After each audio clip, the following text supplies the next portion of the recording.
Art Williams has spoken to many business groups throughout the years. The following speech was delivered to the 1987 National Religious Broadcaster Convention and has become a classic example of Art's philosophy on winning in business. It is simply entitled, Do It.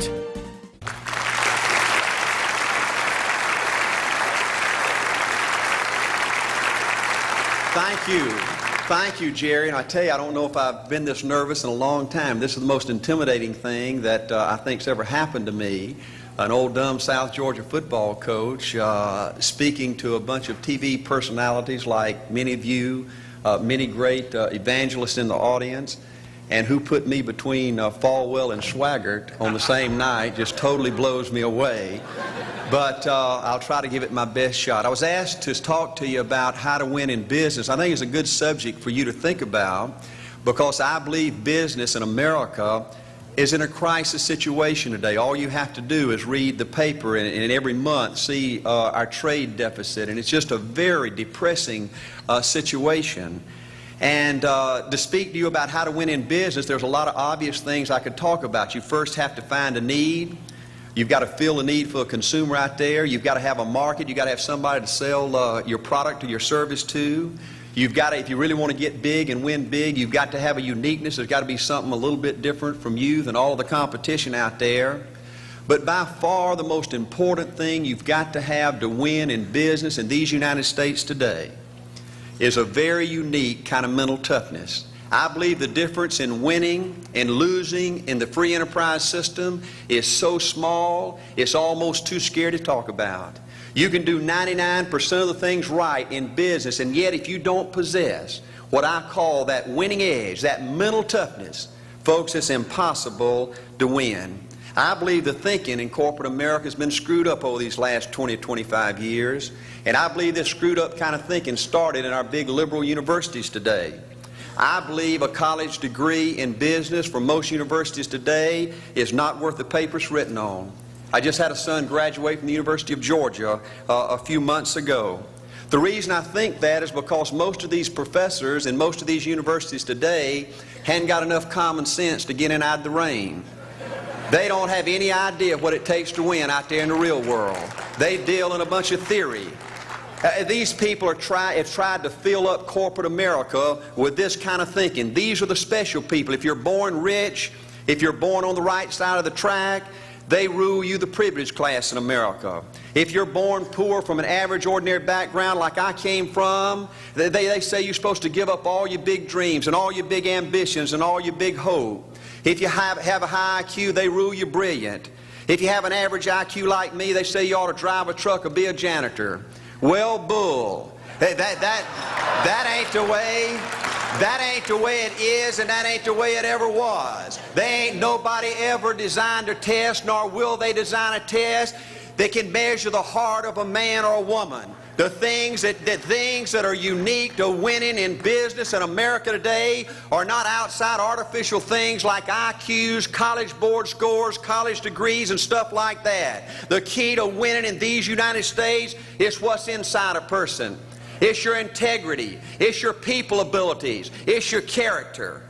I believe in developing this winning edge. I've got 10 or 12 points that I won't be able to go over with you tonight, but let me just give you a flavor of what I think you've got to do to succeed in these United States. Number one, you've got to get excited. Folks, I don't believe anybody will ever tell you anything more important than this in winning in these United States. 90+% of winning in anything you try to do in America today, you've got to be excited. People in America won't follow or believe in a negative, dull, disillusioned, frustrated, dadgum crybaby. People want people that are positive and excited and enthusiastic and tough. The greatest definition I ever heard, I thought about this 10 million times when I wanted to quit along the way of a winner. This guy said almost everybody in America can stay excited for 2 or 3 months. A few people can stay excited for 2 or 3 years. But a winner will stay excited for 30 years or ever how long it takes to win. Another key to building this winning edge and this mental toughness is you got to become a dreamer again. You know, I'm a Methodist, and we just changed ministers a few weeks ago, and our new minister came in, and the church was just packed. And the first thing he said, well, it looks like everybody came out to see the monkey perform. And the second thing out of his mouth, he said, for a church to be a great church, you got to have a dream. If you don't have a dream, you're dead. And boy, I sat up and I said, man, me and this guy are going to get along good because he knows what he's talking about. See, folks, I believe in order to win, you got to feel good about yourself. I was coaching football for 7 years back in Georgia, and I had a paddle in my coaching office. It was about this thick and this long. And in the fat end, I had little holes bored in it so you could really get some speed and blister their little butt, you know, when they misbehaved. And I had a rule on my football team that if any kid said, I can't, if any football player heard one of my football players said, I can't, he got to bring him in the coach's office and give him 3 licks. And it took me about a month to get all that thinking out of my players every year, you know, and I'd have football players knock on my door at recess and at lunch and after school. And he said, Coach, he said it. Coach, he said it. And I'd make that kid bend over and I'd give that other kid the board. He'd bust him 3 times. And folks, it didn't take long. You couldn't create a word game to get one of my kids to say, I can't. Bring it home a little bit more personal. When April and little Art were just this little and could understand words, every time they said, I can't, I made them do 3 push-ups. Folks, there ain't nothing you can't do in America if you want to bad enough. Another key in building this winning edge is, folks, you got to stand for something. People in America, the good people in America, are fed up with these dadgum fence sitters and mealy mouths. Corporate America has an especially black eye in business today. Most people in America think you can't find a company. They think you can't find a salesperson that'll tell you like it is and stand behind their word. They think these companies will sell anything, say anything, just to make a sale, just to make a profit. Well, you know what? Folks, if you want to win in the free enterprise system in America today, you got to stand for something. And another point, thank you, is yes, you're going to be controversial. Folks, if you want to win in these United States today, just get ready. You're going to be controversial. The only way not to be controversial is to be average and ordinary. Just call me anything but average and ordinary. Now, I know some of you might say, well, you know, I don't think I like Art Williams. You know, he sounds like an old tough butt to me. Well, folks, I'm telling you, you can be good and tough at the same time. I bet nobody's ever talked to a religious broadcaster like that.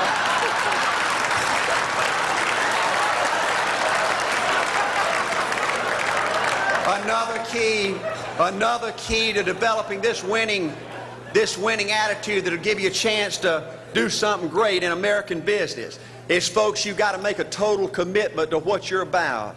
Do you know almost the American people have lost their toughness? They've lost their ability to make a commitment. See, folks, in trying to win in business, you're just going to have so many false starts. You think you get it going time after time, and you just get knocked back to ground zero. And it's your ability to compete, to pick yourself up off the mat one more time, to go for it one more time, that's going to determine success or failure.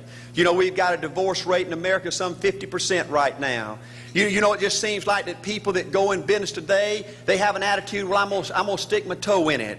If I start making all this money, get all these promotions, then I'll see this thing through. Well, folks, that's not the way it works. The first step to winning in business in America today is you've got to make a total commitment. Total commitment gives you that little extra ounce of courage you need to fight back through the tough times. Winning in business demands the same kind of commitment that winning in marriage demands. You know, I fell in love with my wife in the 2nd grade. Only girlfriend I ever had. We ran off and got married our freshman year, had both of our children before we left college. We're true business partners in marriage. We go everywhere together.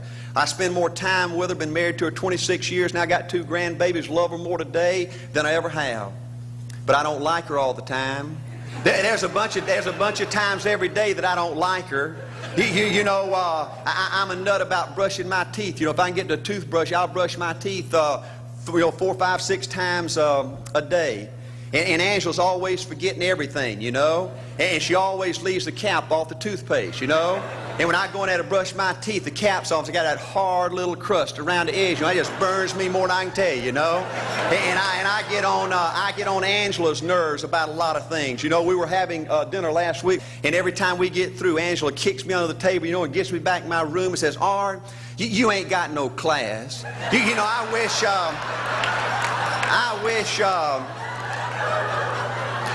Art, you could learn to eat with your mouth closed, you know." But see, folks, if you want to win in business, everything's not going to work out like you want it to, but you got to be committed. I want to have great kids. I want to have a wonderful relationship. I want to have tremendous grandbabies. Another key in building this winning edge in business is you've got to learn to treat people good. Another thing that these universities pollute America, corporations with, is this attitude: you better not get to know your employees. You better not become friends or get to know the spouse or the children of your employees, because you might have to fire them, you might have to reassign them. And if you're close friends, you can't manage people in a tough-minded way. Bull. Folks, the only way to manage people and get the most out of people is treat them good. Learn to love them and care about them. Yes, it hurts from time to time, but it's the only way. You know, everybody you work with in business, you've got to look at them and pretend there's a flashing sign on their chest. And everybody's asking you, make me feel special. Make me feel important. Say something good to me. I want to be somebody. Another key of winning in business in America today is, folks, you've got to establish the right kind of priorities. First company I went with 15 years ago was ITT. When I was out there struggling, dying every day, wanting to quit and go back in coaching 1,000 times, my first heroes in this business were vice presidents at ITT making $40,000 or $50,000 a year. And I said, man, if I could ever get to be that kind of person, it'd be a dream come true. I couldn't want any more out of life. A few years later, I earned the right to get promotions to that level and found so many of my heroes in business, their personal lives were a disaster.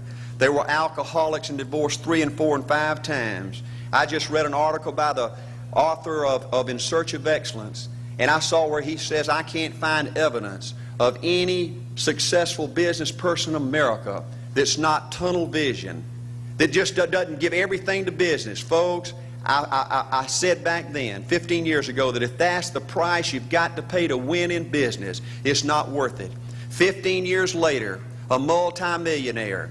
Folks, I can stand and preach to you that you can't separate your personal life from your business life.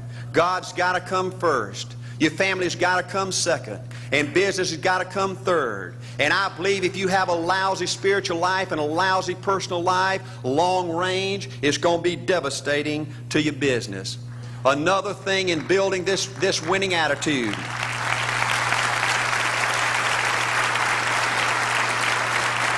Another thing in building this winning attitude in business. You know, I see tall people make it big in business and short people, dumb people and smart people, fat people and skinny people. But if you cut open the winners in business, I see a heart of a champion. And all these people are competitors and they don't quit. I believe desire and will to win is everything. I don't know why I'm like I am, but my butt's always burning. There's always something say, Art, dadgummit, you're supposed to go for it. Art, dadgummit, you're supposed to be somebody. You're supposed to make a difference with your life. What does the $500,000 a year person do? The $50,000 a year person doesn't do.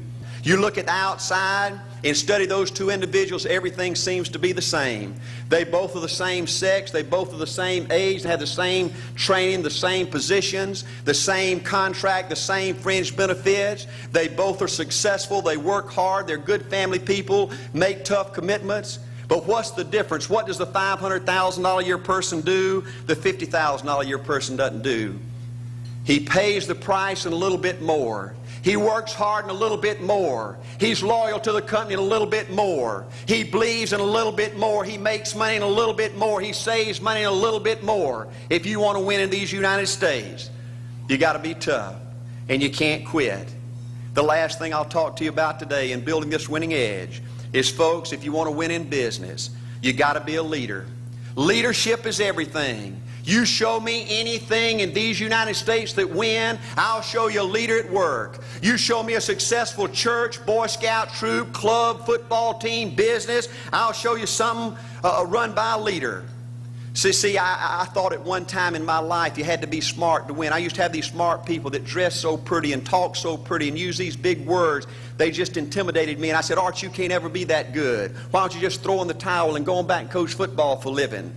And I found two things out about smart people. I think it's almost impossible for a smart person to win in business in America today. Because I find smart people spend their whole lifetime figuring things out. They're always trying to figure out an easier way and a quicker way.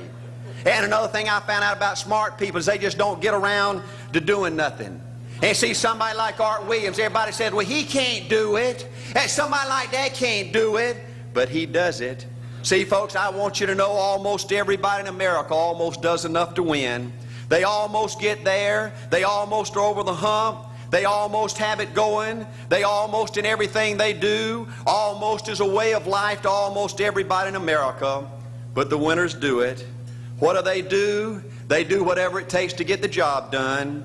They do it and do it and do it and do it and do it until the job gets done. And then they talk about how great it is to be somebody they're proud of. We need leaders in America who can do it. If you want to become somebody, do it. If you want to go in business for yourself, do it. If you want to become financially independent, do it. I hear too much talk in these United States. Everybody can talk a good game. We need people in America who can do it. I go all over this country with A.L. Williams, and I have people say, Art, you can count on me. Wonderful. Just do it. Art, I guarantee you this is my last stop. I'm going to win now. Super duper. Just do it. Art, if I could just have one good month and get the ball going, I know I could make it big. Super. Just do it. Art, if I could just pay off this debt, I could really go. Great. Just do it. Art, if I could just sell my house. Do it. But houses ain't selling. Do it anyway. Art, I'm not making any money. What can I do? You just do it. Do what, Art? You do it and do it and do it. Art, I guarantee I'm going to win this contest. Super duper. Just do it. Art, I'm over the hump now. Watch my smoke. Great. Just do it. Art, I want to make it so bad I can taste it. What I do? You just do it. Art, I'm a vice president now. Can I quit doing it? No. Art, I don't know if I can keep on keeping on. I'm really hurting. What I do? You just do it. Do what, Art? You do it and do it and do it. Art, all my life I wanted to be somebody important. Well, what do it then? Art, I'm going to save money so I don't have to go through this again. Great. Just do it. Art, I don't feel like I've had enough training. What I do? You just do it. Art, my manager don't give me no help. What I do? You just do it. Art, you don't understand. I was Mr. Everything at my former company. You don't mean I have to start off down at the bottom and do it, do you? Yep, you really got to do it. Art, what's the primary difference between winners and losers? The winners do it. They do it and do it and do it and do it until the job gets done. And then they talk about how great it is to finally have achieved something unique and how glad they are that they didn't quit like everybody else and how wonderful it is to finally be somebody they're proud of and make a difference with their life. Thank you.